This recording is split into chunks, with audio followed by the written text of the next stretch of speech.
Everything is evolving into TikTok. Do you feel that pull into different directions, into different formats? This is the beauty of an open protocol. Like, let somebody else build the TikTok of App Proto. At Bluesky, you control the standard itself, right? Do you want Bluesky to get there where it's just one player among many, or do you want to retain control of the standard too? We 100% do not want to control the standard. We are actually very actively doing everything in our power to divest control of it. How do software companies work in the age of AI? Have you rethought your teams? You still need great product managers, you need great designers, and the ideas are just as hard as ever. Hello, and welcome to Decoder. I'm Nilay Patel, editor-in-chief of The Verge, and Decoder is my show about big ideas and other problems. Today, I'm talking with Toni Schneider, the brand new CEO of the social platform Bluesky. Toni just took over after a short stint as the interim CEO, and this is one of my favorite kinds of interviews to do here on Decoder. A couple of years ago, we had Bluesky's founding CEO, Jay Graber, on the show, and she's now the company's chief innovation officer. All that kind of shuffle is pure Decoder bait. And a new CEO often brings with them new priorities, which is perhaps the most Decoder thing of all. And Bluesky in particular is a company pulling in a lot of different directions. There's the Twitter-like social media app, which is what most people are familiar with, and then there's the underlying technology behind that app called @Protocol, which allows anyone to build social networking products that interoperate with Bluesky and one another. As you'll hear Toni say, that ecosystem is vibrant and growing. It's now called the Atmosphere, which is frankly adorable. But the users of Bluesky the app are not the same as the people building on @Protocol. And the goals of a company founded to push forward the ideas of open and interoperable social standards are not necessarily aligned with all the things the users of the app might need or want. This is a fight that bursts into view on Bluesky itself all the time. And I wanted to know how Toni thinks about balancing all of that with what remains a fairly small team. Toni's an interesting guy to talk about all this with, because he was formerly the CEO of Automattic, which makes the huge WordPress web content management platform. And you'll hear him make the case that this period in social networking feels a lot like the early days of the web, and that success looks like a vibrant ecosystem with lots of other big players, but that might all take a decade to fully develop. That's quite a vision, but here and now, the open web is falling apart, and the social products of today are fragmenting, and in many cases, either getting smaller or getting full of AI slop. So we talked about all of that, and about Bluesky's reputation as a bastion of leftists insulated in their own little bubble, sitting next to the increasingly hard right bubble of X. And of course, we talked about how Bluesky might start to generate revenue. Interestingly enough, it's not just ads. This is a fun one. I think Toni and I hit on every single Decoder theme there is. I think you're going to like it. Okay, Bluesky CEO Toni Schneider. Here we go. Toni Schneider, you are a venture partner at True Ventures, and more importantly, the now permanent CEO of Bluesky. Welcome to Decoder. Thank you. Thanks for having me. I am very excited to talk to you. I think what is happening with the open social web is maybe the most important thing happening for media.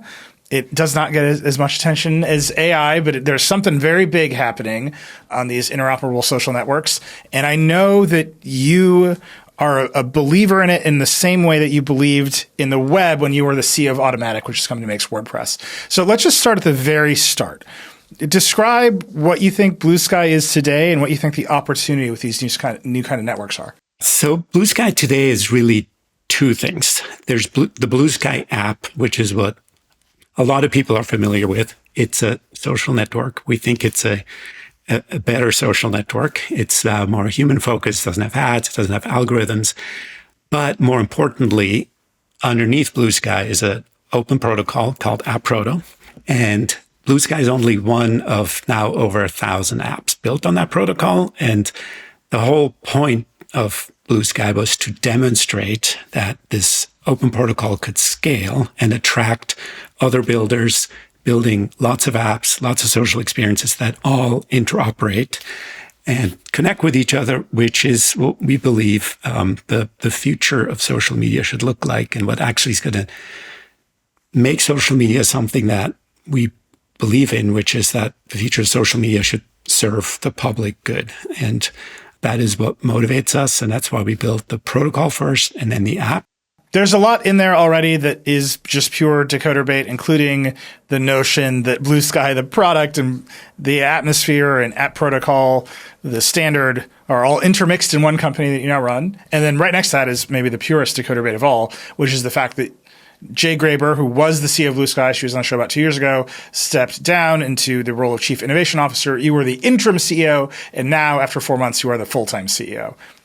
Fundamentally, that is just the story Decoder loves to tell the most. Talk me through that. What made you step in as the interim CEO, and why did you decide to become the full-time CEO?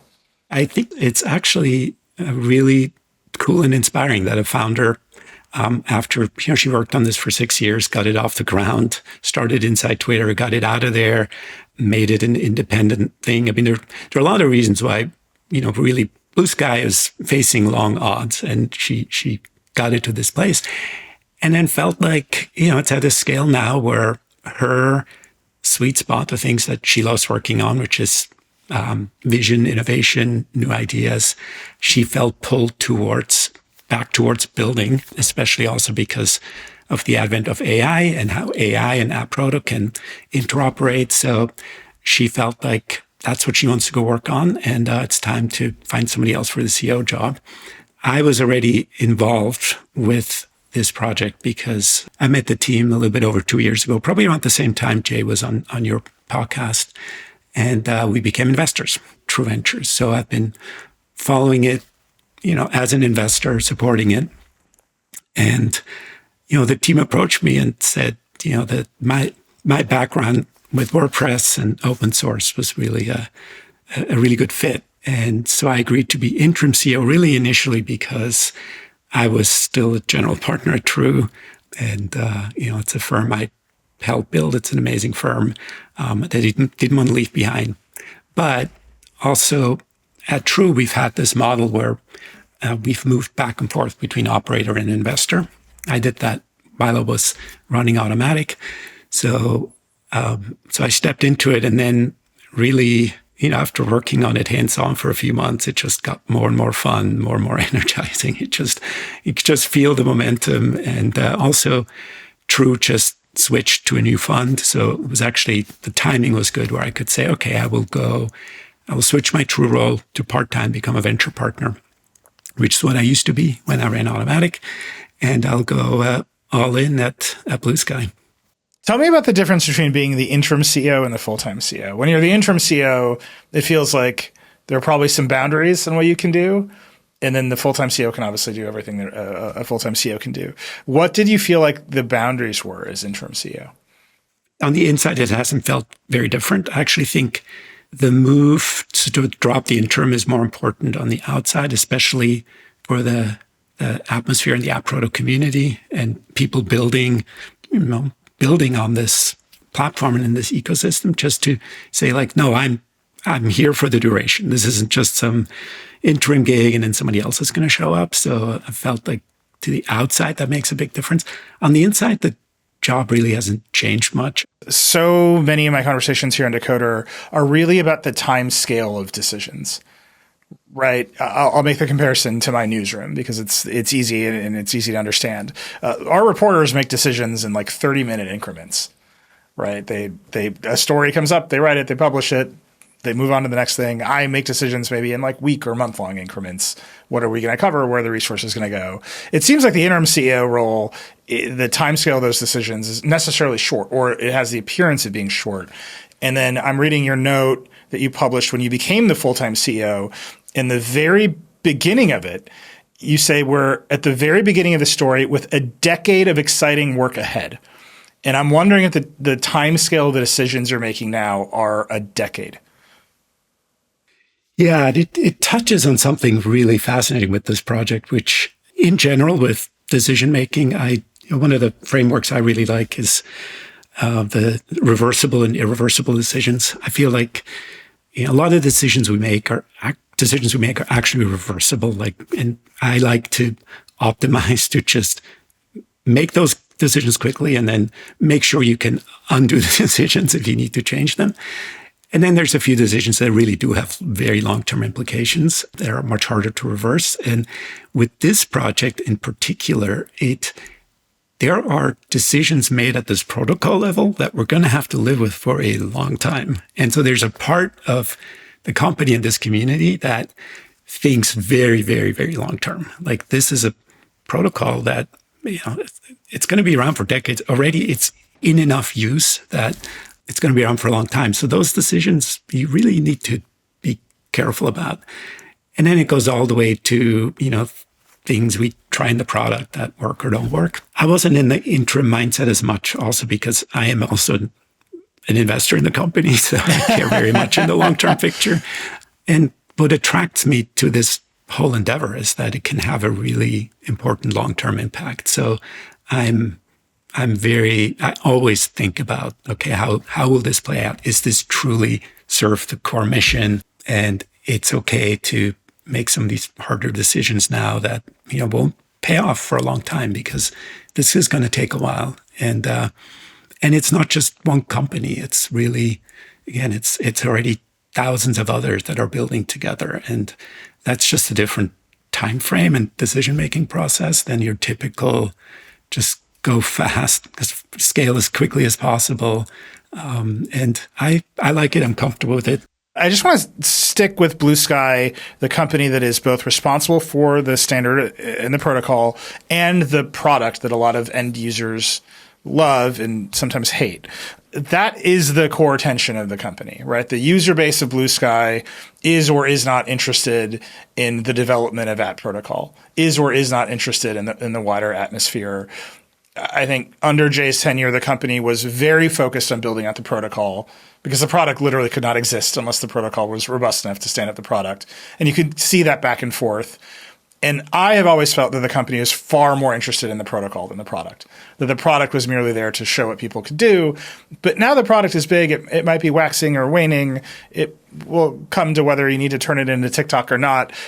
Tell me where you, as a CEO with a decade-long vision for all of this, how do you see the balance inside of Bluesky between the product, the thing that looks like a Twitter app, and the protocol, the thing that should enable thousands upon thousands of other social experiences? Yeah, I see the Bluesky app and the product as enabling the atmosphere. It's an on-ramp or maybe a lobby to the atmosphere where it's just a great way to get lots of people in, get people exposed to the idea, and then realize as you use the product, there are other things here. This isn't just a microblogging app. An example from the last couple of months that's gone super well is this format called Standard Site that emerged. So basically, the history of that is that Bluesky is a microblogging app. People are asking for longer form posting. A bunch of other apps started popping up that were for newsletters and blogging. In particular, 3 apps called Leaflet, Pocket, and Offprint. And they got together and said, hey, why don't we define a format for all of us to work together on the atmosphere, for all of our the posts that we publish. And then we looked at it and said, great, we can now take that and surface it in our app. So now if you're posting a blog post on Leaflet, it just shows up in the Bluesky app, and we can make that a seamless experience. And this went over really well to the point where now, WordPress is supporting Standard Site, lots of other publishing platforms.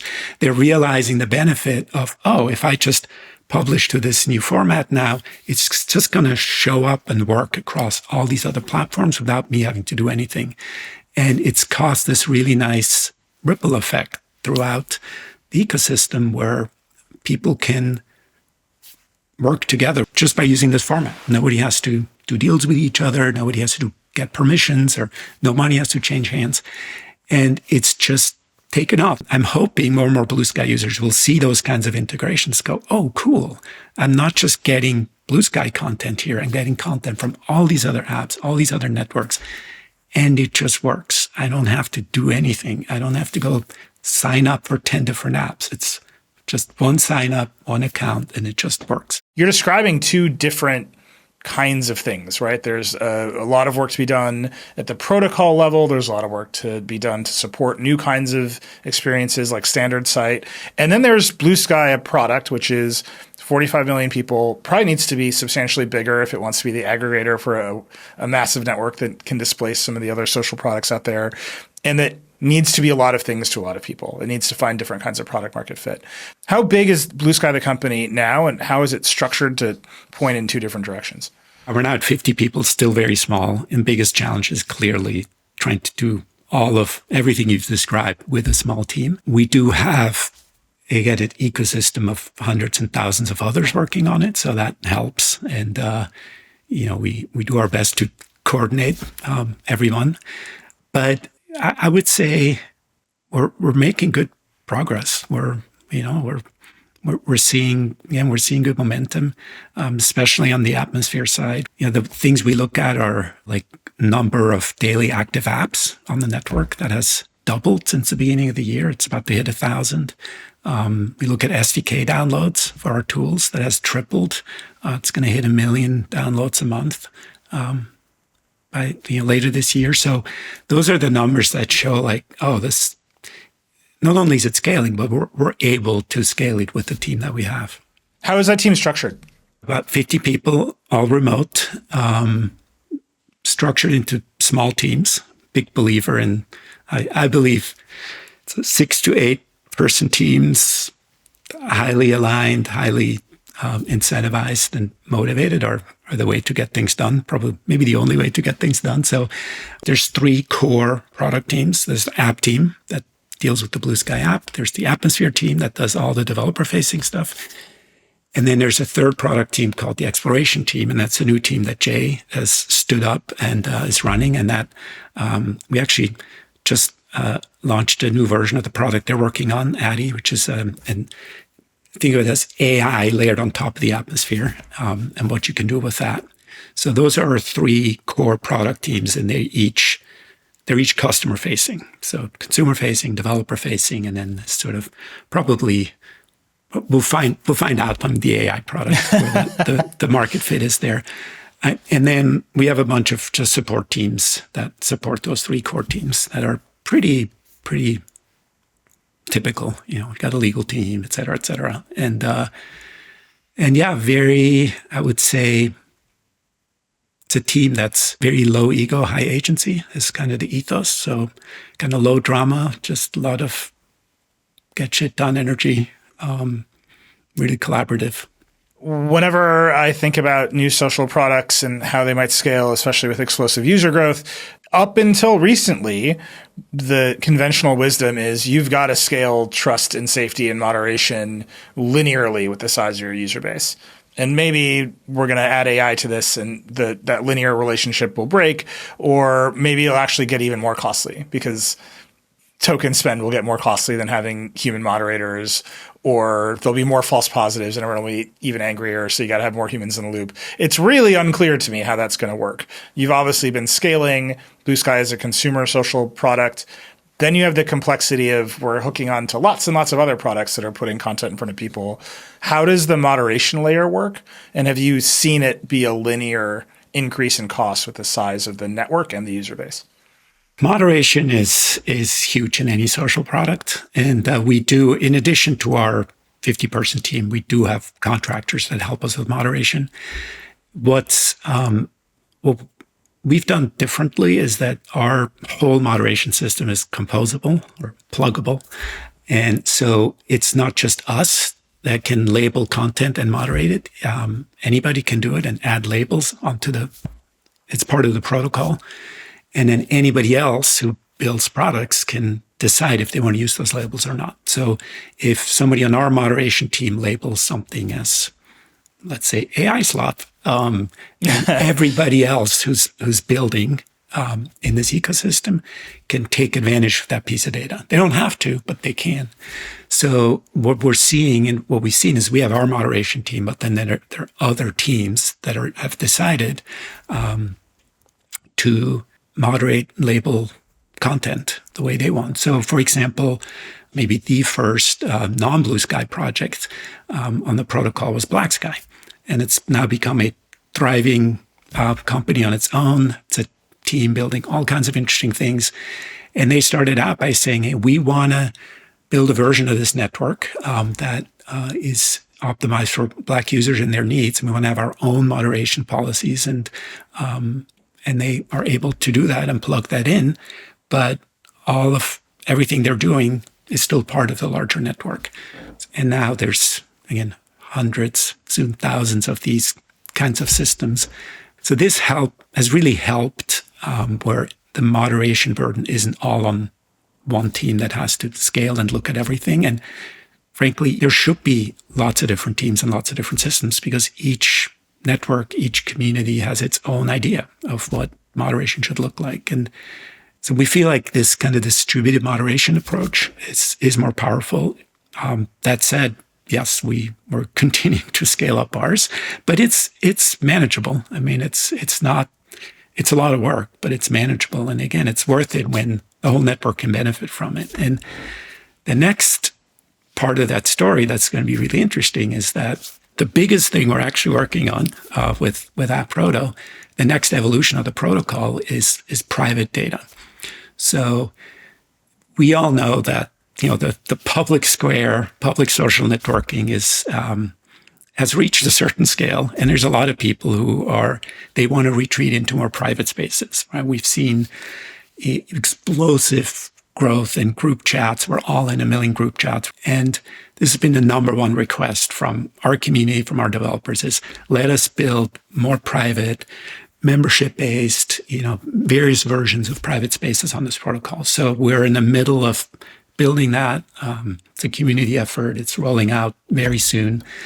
And now moderation moves in, gets broken up into even more smaller spaces, and people can decide, like, if I don't like a network or I don't like the way it's moderated, go start your own community. And so that's, I think, the most interesting thing ahead of us, because right now everything on AppProto is public. It can only be used for a completely public product. And once we enable private data, I think that it's like 10 or 100x the number of use cases we can serve. Not to be reductive, but I think it's useful to talk about this in comparison to other social products people might be more familiar with. App Protocol right now in the atmosphere, everything is very public. The models in my head are Twitter and RSS and massive broad-based publishing platforms, right? One to many. I think what you're describing is much more like a Reddit style approach, right? Where you have smaller closed communities. Some of them can be totally private unless you're invited in, and yet they're still on the atmosphere in some way. Is that right? That's right. So you have the trade-off traditionally has been, well, if you want to be on a large network, you have to be on a public network, or if you want to have your own, really have ownership over your own community, you have to set up your own thing. You have to run your own server, or you have to run your own forum. And there's clearly a need for that because there's lots of those out there. But the challenge is each one of those is now a little island, right? And you have to convince people. So what we think we can pull off is the best of both worlds. It's when you build a community or private space on AppProto, it's absolutely 100% owned by you. It's not owned by Bluesky or by any company. It's just like everything else on the protocol. It's owned by the users, not by the platform. So it's really, truly yours. You can move it around. You can make all the decisions. But because it's on a shared protocol, all of these communities plug together. You can go to a place like Bluesky and get all your notifications in one place. You can see what's going on across everything. You just need one login, one place to check, but you still have the independence and the identity of these individual communities. So that is something that no other platform can do right now. You just sort of have to, you're either on, the large sort of platform owned and controlled place, or you run your own and you're a little silo. We think we can solve that. And again, we see just the energy behind this idea, and the number of things people are already prototyping is very palpable. I got to ask you the other Decoder question because I'm very curious where this idea came from and how you decided to bet on it. How do you make decisions? What's your framework for making decisions? Yeah, I already talked a little bit earlier about the reversible and irreversible decisions. The hardest thing about running any project is just, especially if it's successful, it's just an endless flow of things you have to prioritize and decide on. So, but I find you can make that a lot less daunting and exhausting if you move a lot of decisions into this category of just they're not that big a deal. Let's make it easy to experiment and reverse things and really only focus on the truly long-term impactful things that we have to get right. And then so you sort of have this lightness or almost playfulness about some of these things where it's like it's just not that big a deal. Let's just try something. Like let's be creative and improvisational about it. This is a lot of how Automattic runs, and I actually credit a lot of that to Matt Mullenweg's approach to first running an open source project, and then inside Automattic, there are a lot of jazz analogies because Matt started out as a jazz musician, and just this sort of improvisational, like don't take it so seriously if you don't have to, but then there are very serious decisions we have to make as well. And those, I like spending just a lot of one-on-one time with the leaders and then just gathering and going through the list and talking through the trade-offs and just making sure that at least, in a good cadence, monthly or maybe quarterly, we go through and make those hard trade-off decisions and don't leave the room until we're like, no, we're only doing these two things, like this on the important list, right? It's like, we can't do everything, and let's voice all the ideas, but, get to agreement on what we're really, the few things we're trying to get done. If we get those done, then we're actually in good shape and we keep making forward progress. And, that's kind of the ongoing sort of flow that we go through, and it seems to be working. I have to call out an email I got from a listener, ex-Amazon, who said, everyone always comes on your show and talks about reversible decisions and irreversible decisions. And I just want to point out, if you have enough money and time, every decision is reversible. And I was like, yeah, that's right. Especially at Amazon scale. That's certainly right. What's the line for you? What makes a decision irreversible? How much money and how much time does it take to reverse it?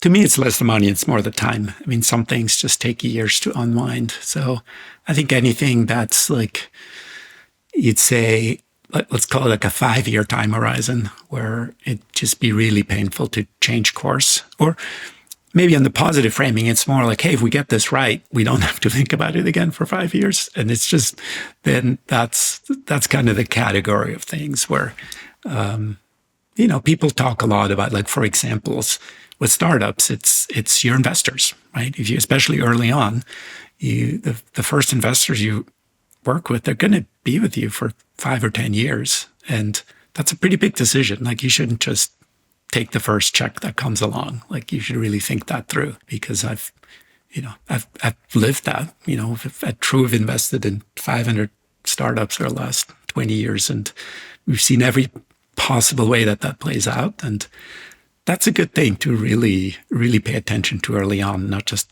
rush. Early in my career, I was like, I just need money. Just give me a check and I'll keep building. I just want to build things. So that's kind of an example of the time frame where I feel like, it's really nice when when it just works for several years. You don't have to go back and invest more time, more money to reverse something. So I want to put two decisions in practice here, and your framing here is perfect for this question. You decided to be the CEO of Bluesky, to become the permanent CEO of Bluesky. You're calling that a 10-year decision, right? I mean, it's in your note. We've talked about it here. How did you make that decision? Did they come to you and say, you're going to be the CEO now? Sorry, we're stripping the title away. Did you have to write a memo? How did that all happen? It was a gradual process. The job is great. The team is great. The mission is what I want to work on for the next 10 years. So that was not a hard decision. It was really that I already had a job and just figuring out a way to make those two pieces work together and to make a transition work. So, and the Bluesky team and board from, early on said, hey, we think this is working really well. Like, can we make this permanent? So, and then it was probably a couple months of just, working through how a transition would work. So you were the interim CEO for 2 months, and you spent 2 months figuring out how the transition worked, and then you became the permanent CEO. Yeah, that sounds about right. It's quite a timeline. And then the second one, maybe much more importantly, is okay, we're going to make this big bet on private communities. We're going to extend the protocol. Logically, you're going to have to extend the Bluesky app itself. You're going to have to make a big bet on both the standard itself and how the consumer app will work. I would say, and maybe this is too reductive, the community on the Bluesky app does not like change. So you're going to have to endure some change with them. This is a bet. This is a big decision. This has to be the future of the protocol, the future of the atmosphere. How did you make that decision, and what made you convicted that it was the right one? The decision to extend the protocol has been underway. I think that, I don't know if that's a year, 2 years ago, or maybe even from the very beginnings of the protocol, people are like, hey, what are we going to do about private data? And so that's been building, and it's kind of natural. I mean, once people start building on your protocol, it's the first question, right? It's like, oh, this is great, but I do have some private data. Even inside the Bluesky app, we have DMs. Those aren't on the protocol. You don't want those out in the public, right? So we have features inside the app that we had to build off protocol because it couldn't support private data. So we have our own use cases. We got lots of them. So that's kind of an obvious, like, we just have to do it. How it affects the community, that's what our app team is working through right now. So one of the things that I feel like we've gotten better at in the last few months is to do that out in the open. So Alex Benzer, who's our head of product, who makes those decisions around what goes in the app and what doesn't, has been posting about it and just inviting feedback and saying, look, this is coming. What do you think? What kind of communities do you want? Do you want them, how similar should they be to the current app? How different? I think we've got 500 people who've signed up to want to give us feedback. So we're going through user interviews, and people are already building communities on Bluesky, actually, because we have this functionality where people can make custom feeds. It's a whole, one of the huge differences in Bluesky is, right, no algorithms. You get to make your own. You can plug in your own. People have made over 100,000 feeds. And some of those are really communities themselves. There are things like Booksky and AstroSky, and where it's just communities of people talking about a certain topic within custom feed. So if people have sort of taken what we have to kind of bend it into a community shape. So it's already happening in the network. So that makes it a lot less scary. It's not like, oh, we're going to stop one thing and pivot somewhere else. It's like, no, we're just doing more of a thing that some users are already doing. And I think we can do it in a way that doesn't disrupt. Like, if you never want to join a private community, you don't have to. Like, you can still use, like, Bluesky, the app as it stands today isn't going to change. Like, the public part of it is, it's popular, it's growing. So we're not going to mess with that. Well, let me ask you about Bluesky, the app isn't going to change, because I think that's the thing that I'm poking at. It feels like every other social network is sort of, everything evolves into a crab. Everything is evolving into TikTok. We can just see it happening every single day. Meta today announced a test in which the big blue Facebook app will open for some set of users into just full screen video. They're just, screw it. We're just going to turn Facebook into TikTok. Everything heads in that direction. X has headed in that direction. That's the competition. And maybe that's the thing the market wants. You're saying, okay, we're going to build private data. We'll have a more Reddit-like experience. Bluesky may be the last really text-first social platform of its kind that exists. Do you feel that pull into different directions, into different formats? Because that's a thing that your user base also pushes against. This is the beauty of an open protocol. Like, let somebody else build the TikTok of App Proto. Let somebody else go push into new formats. We're perfectly happy with text-first microblogging network. We love it. We think, honestly, I'm glad if others are chasing off in other directions, because we like what we have. We talked earlier about traffic. So a lot of these other networks, as you know, you've coined the term Google Zero right there. All these walled gardens, all these other platforms are getting more and more walled, right? They're like, okay, once, we're open enough to attract an audience. And then once you're here, we're not going to let you go. And we're just going to keep trying to find ways to keep you in there. Bluesky's the opposite. Because of the protocol, it's locked open by default. We couldn't keep you in even if we wanted to. We want people to build other apps and experiment with other things. We want people to find great content on Bluesky and leave. Like, we're still a place that we don't downrank links. We love sending traffic to people. We send, I think it's 2 million clicks a day to publishers. And, we're the number one referrer to a bunch of publishers. And we want to do more of that. I think we love that way that the open web works, and just people come to Bluesky to connect, to learn, to have fun, and then to find interesting things to go to. And there's no way we're going to change that. I think I'm curious, if someone wants to build the TikTok of the atmosphere, is there a bunch of protocol level work that needs to be done to support it? I know there are attempts to do this. Skylight, I think, is a TikTok-like app on the atmosphere. There are others. But all of your technical innovation on the standard itself is kind of pointed at text.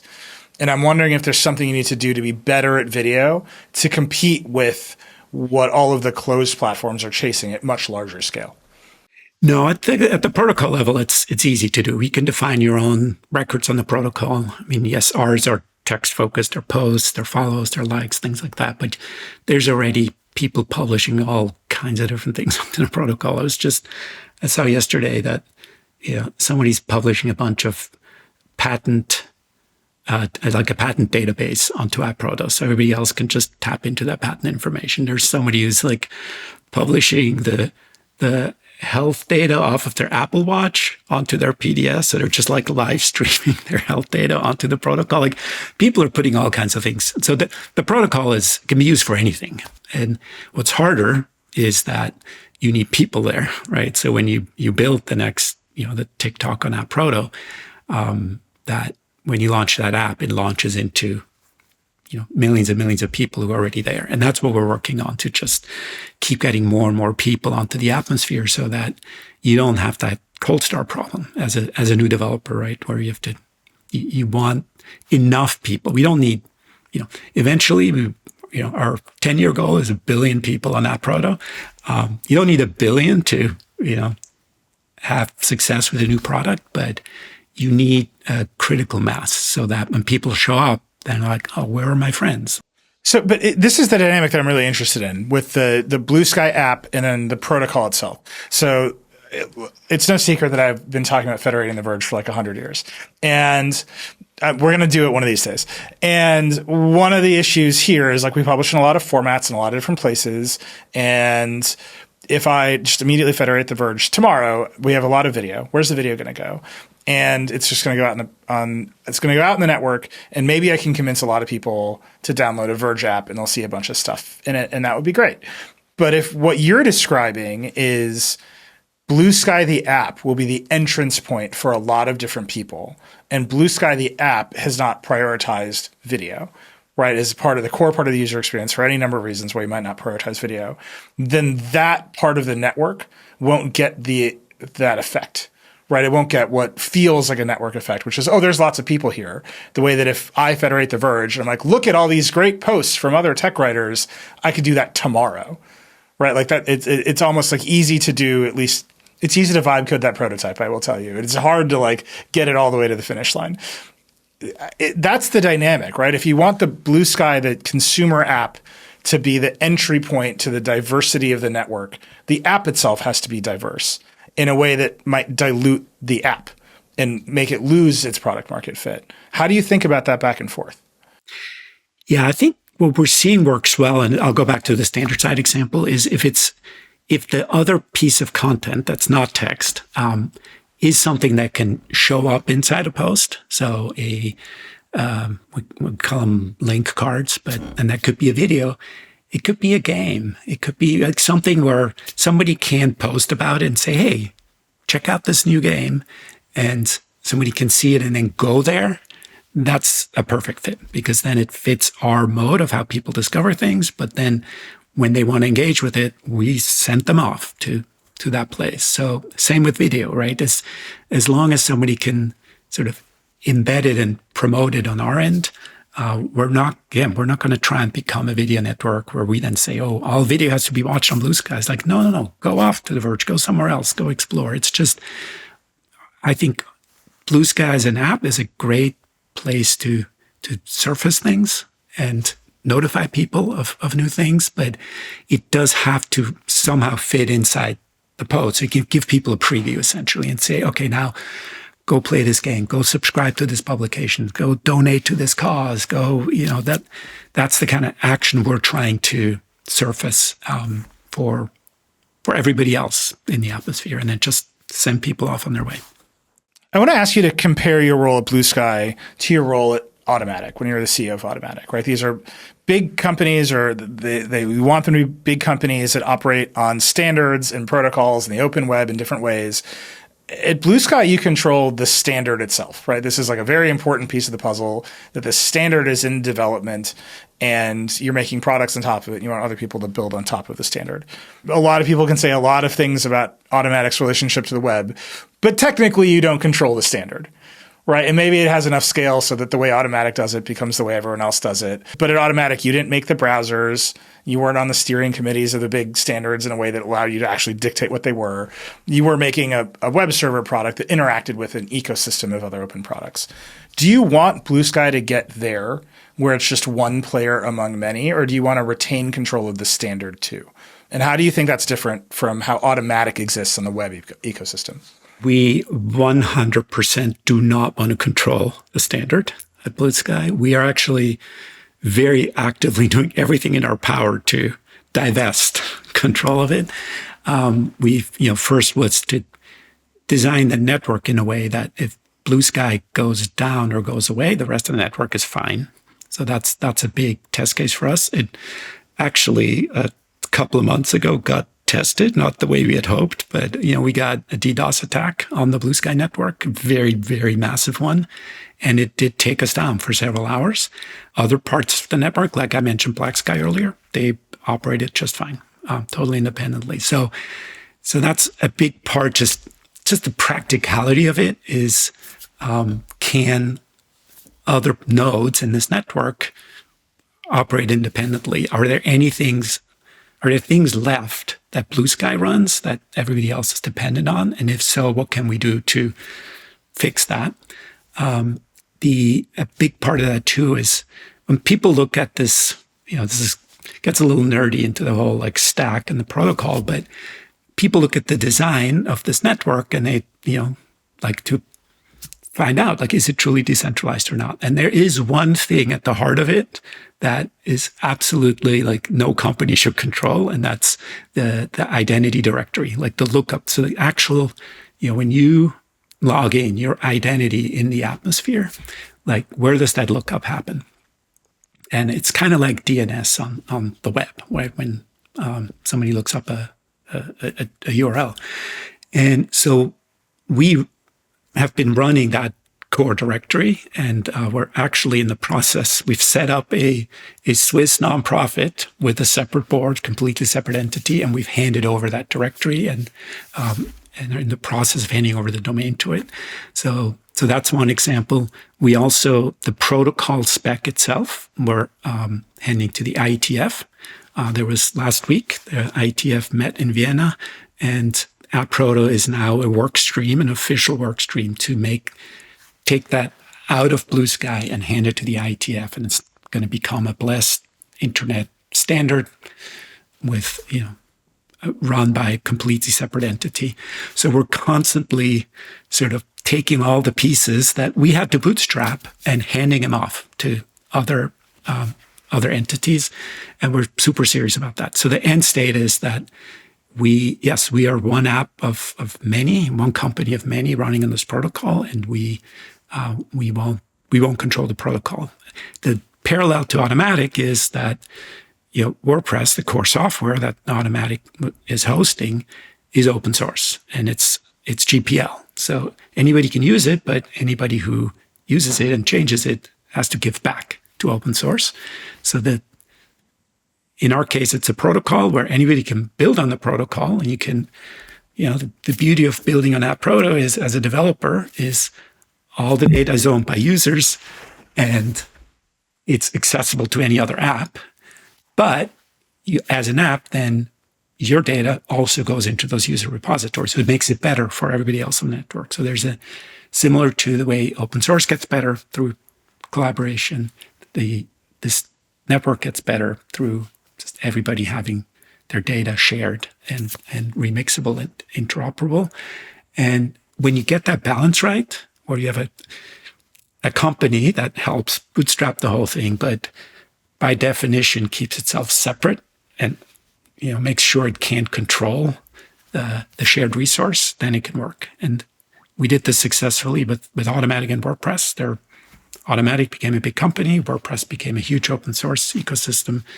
And then tons of other companies formed around it. And our test case was always, okay, what if Automattic goes out of business or gets acquired by somebody evil? Is WordPress going to be okay?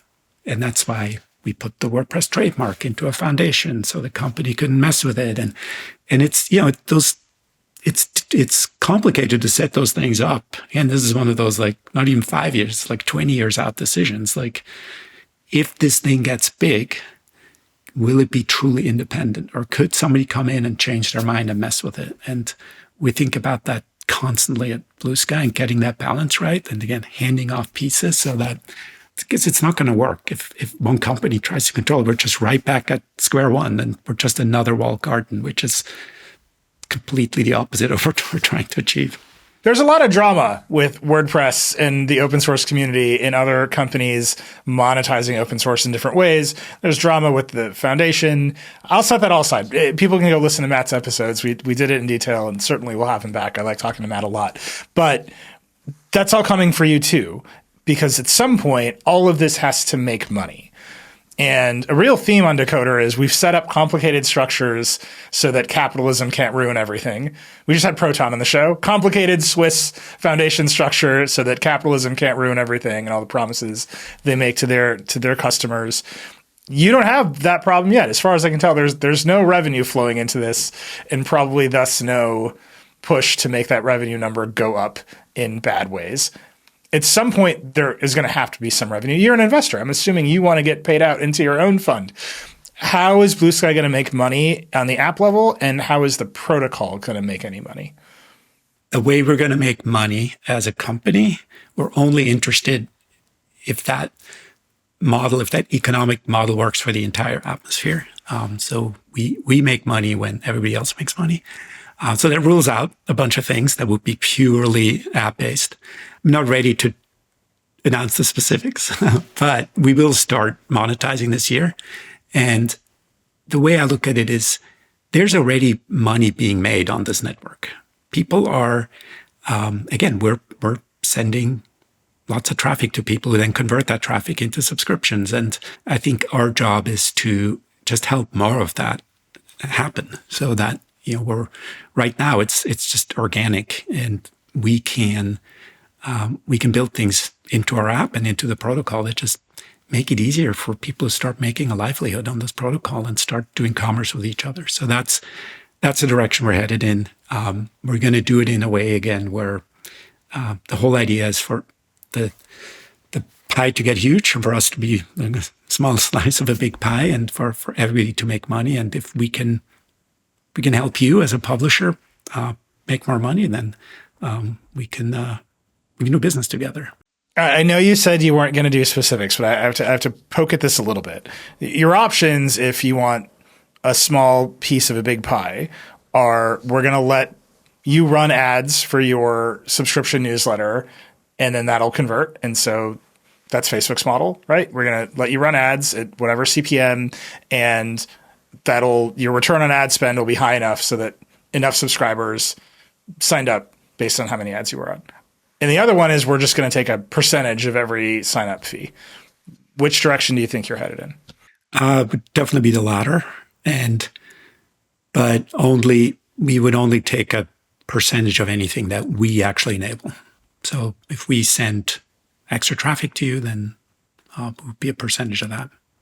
So basically affiliate style monetization. So if I'm selling a newsletter for $10 a month and you send me a new subscriber, you're going to get some of that back. Affiliate style, and in a way that works for the entire network. So anybody on the network that sends you traffic can participate. So we want everybody to have a part in it. Can you decentralize the billing and financial layer of that? We can make it work in a decentralized network. Billing does require some centralized trust, and that's certainly something we're looking at. I asked you that question because I was terrified of a crypto scheme, basically, but it does not sound like you're going to do crypto schemes. No, that similar intentions, but definitely not a crypto approach. One of the things that you've been describing is we have to build all these structures to withstand the bad incentives, right? If somebody shows up and buys Bluesky and they've got bad intentions or they just want to use it to do crypto schemes, we have to build a structure that will withstand it. Adding monetization in whatever form, and I agree the network should be monetized in some way, that creates a bunch of these incentives at first blush, right? It will be your first contact with those incentives. You have some experience with this. Certainly you've been thinking about it. How do you expect that to go, both with your team and with the user base of Bluesky itself? The team is eager to figure this out because we realize that there has to be an economic model for this network. Otherwise, we're in the early bootstrap phases still, and lots of people are getting excited to build on this, but it's the number one question, from my team, from the rest of, from all the people building. It's like, so what's that model going to be? So everybody's eager to figure this out and to do it in a way that, we don't fall into the traps of trying to create the incentives that we've seen in other networks just cause all kinds of unintended consequences. Looping back on the WordPress example, it can work really nicely. I mean, WordPress, it's a slightly different model because it's a hosting model, but there are thousands and thousands of WordPress hosts out there that are doing just fine, and it just works. You can host your site anywhere, you can move it anywhere. They compete to be the best host for your content, but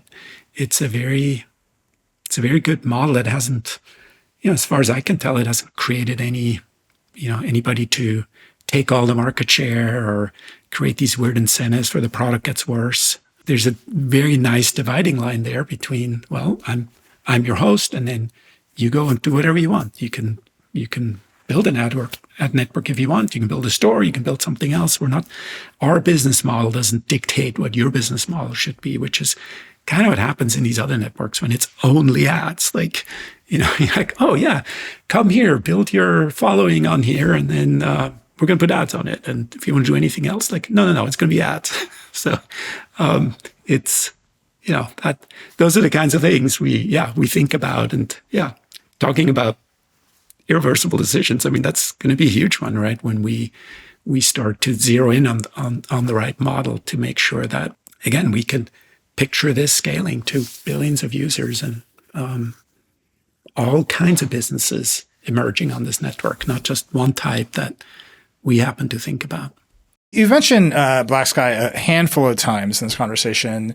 I've been lucky enough to be at a dinner with Rudy, who runs Blacksky. He's prolific in talking about what it's like to actually build on the atmosphere and what a lot of the challenges have been, right? Because it hasn't yet really truly been decentralized.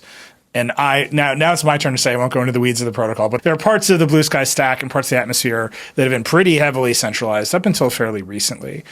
Is it easy to stand up a competitor in the way that you're describing? People can stand up competitors to WordPress and operate on their own in their own universe using the same tools and same access to end customers, or is there still work to be done there? Because it hasn't been easy up until now, at least using the example of Blacksky. Rudy deserves a lot of credit for taking those early risks, and when it was much harder to build, and being the first to prove that it can be done. But it's getting easier and easier. We are seeing more and more Bluesky and Blacksky style networks pop up pretty often, and we're actually seeing a whole bunch of energy in Europe. We've got Eurosky, we've got W Social just launched.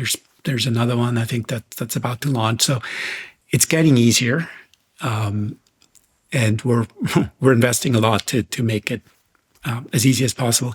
In addition to being an open protocol, all of Bluesky is open source, so you can take the Bluesky app and just fork it and go do your own Bluesky, and that's great. But we're really also interested in people building other things that aren't microblogging on the network. And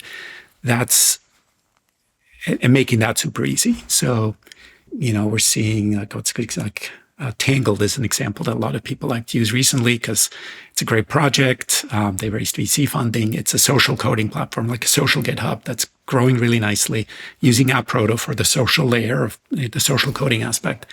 There's nothing to do with microblogging, but it's another thing that we can collaborate and integrate. So people use both Tangled and Bluesky. It all just works together. But those are examples where it's getting really easy to just build a new app on AppProto and make it, have social functionality. It doesn't have to be an entire Bluesky style network that you have to run. We put effort into making it easier. But yeah, it was, when Blacksky started 2-3 years ago, it was a big lift. You had to be very technical to do it. Now it's gotten easier and easier. And finally, we haven't talked about AI yet. AI makes it even easier. I mean, a lot of the growth we're seeing now is, you can point one of the AI coding tools at AppProto and say, hey, build me a social app, build me a community. And that just makes it that much easier. And those are, some of the tools and integrations that we're working on Jay's new team. But that really changes the game pretty substantially for just how easy all this stuff is getting. I do have to ask you the AI question. You're a software CEO again. How do software companies work in the age of AI? Have you rethought your teams? Do you have the traditional product manager, designer, engineer trio, or is everybody doing everything? It's a small team, so and you're the new CEO. So you have lots of opportunity to rethink everything. It is very empowering once you get it right. I mean, we have to use our exploration team as an example. I mean, that's a 3-4 person team that's launching at very high velocity, launching brand new products. It's really fun when you have an existing company with existing resources and very senior talented people can then go after a new greenfield opportunity with these new tools. That's when you see a ton of velocity. If you have an existing product with all the complexity of how it's been built, it's AI helps, but you're still dealing with that same complexity for a while.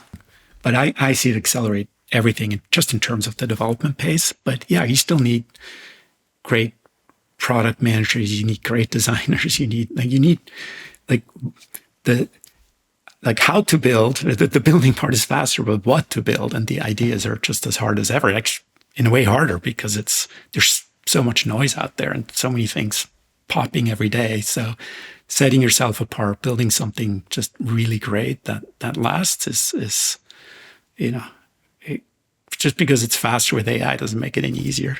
We've talked a lot about standards and making protocol in the atmosphere a more standardized project at the IETF and whatever Swiss Foundation is going to do name lookups. It feels like we're going to recapitulate ICANN. But again, that's a totally different episode of Decoder, and we'll come to that drama when everything is successful. There is another standard that has already gone through all this. There's ActivityPub. Mastodon runs on ActivityPub. Famously, Threads runs on ActivityPub to whatever extent Threads runs on ActivityPub.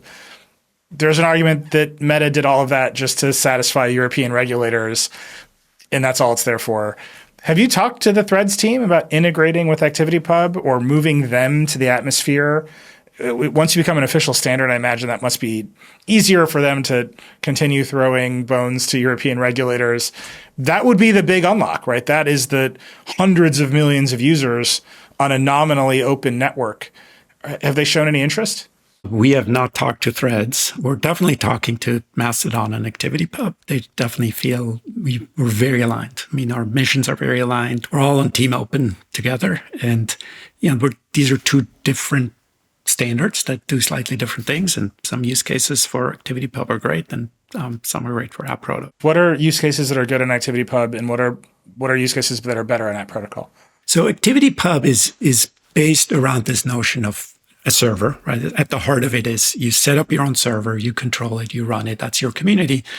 And then all the servers can federate if you want. You don't have to. You can just run it by yourself, or you can have you can plug into the Federation, into the Fediverse, and then that's how their system works. So it works really well if you, I think they have a lot of successful governments who want to set up their own server infrastructure and run their own community infrastructure. AppProto has a different goal. We don't have a server at the heart of it. We have the PDS, the personal data server that is your data. So the heart of AppProto is personal identity and portability and ownership of that, so that whatever you create and the social graph that you create is owned by you and lives wherever you want to host it. So it's really a federation of millions and millions of these tiny little personal servers that can all talk to each other. And that works if your social product is focused on people, not on an entire server with a community on it. So slightly different shape. And they interoperate too. There's something called BridgeFed that connects these two worlds together. So if you want to, you've built products on this yourself. So if you want to post or publish across all of it, you can, and the end user doesn't even have to know.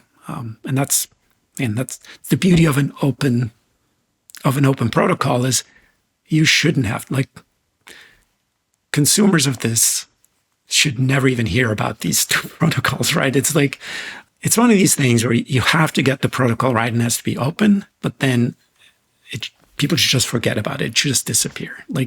The examples we use are a lot is, email and websites, right? If I'm on Outlook and you're on Gmail, we can just email each other. You never think about the fact that those are two completely separate systems. It just works.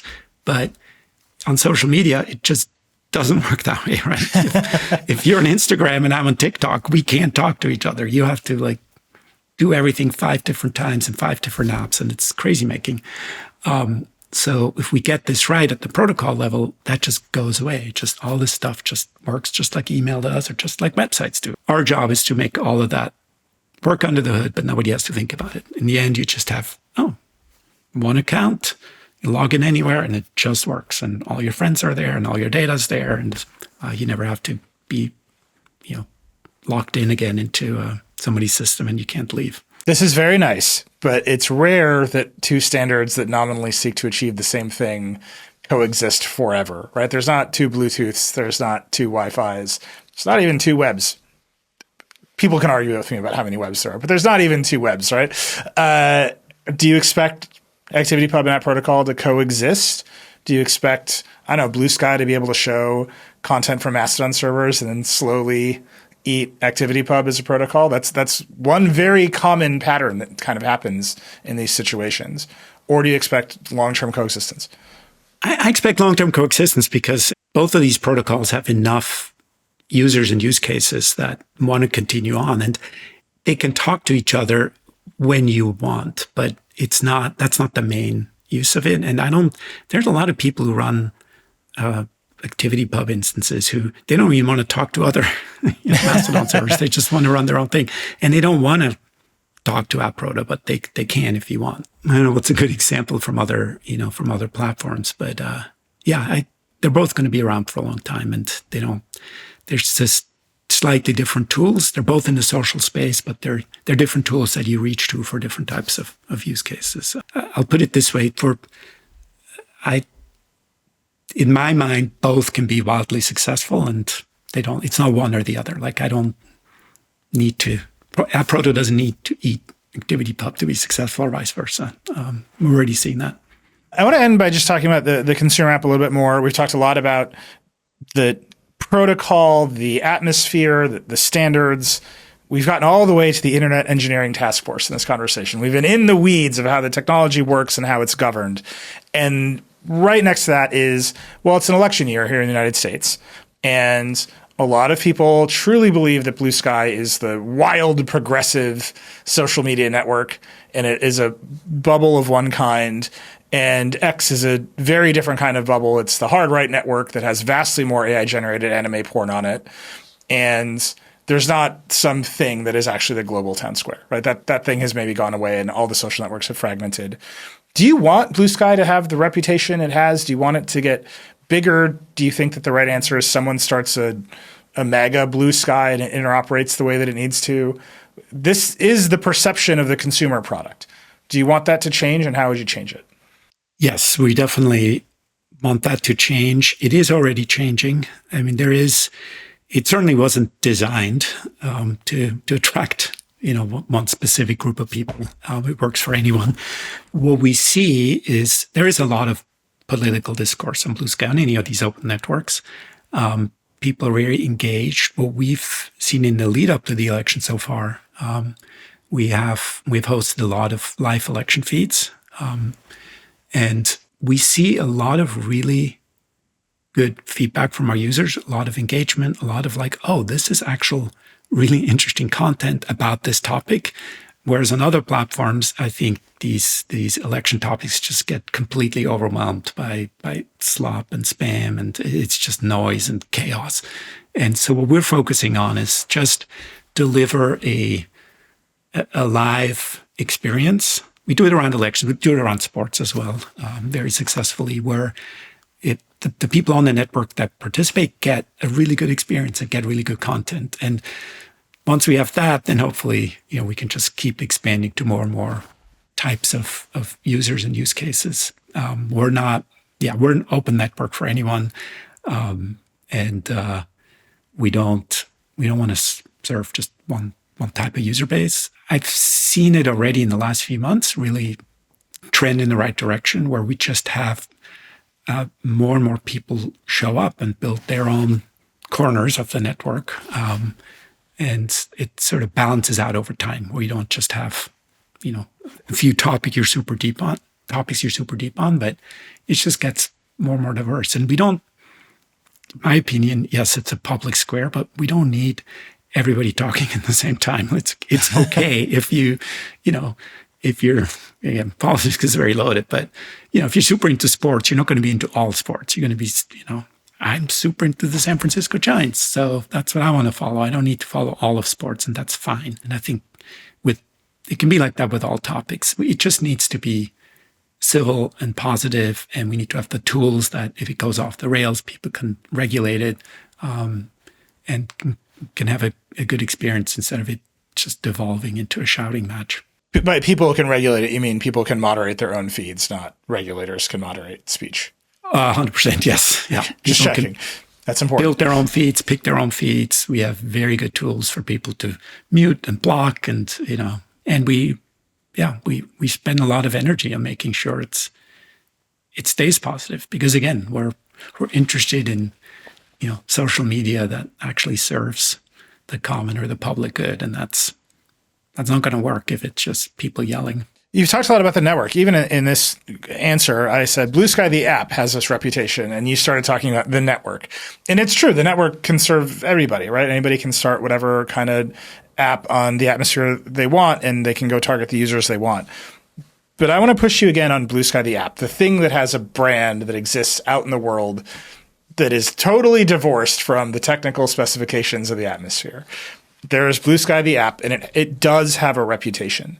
Do you want more users from X to leave X and join Bluesky and expand what that brand is for people?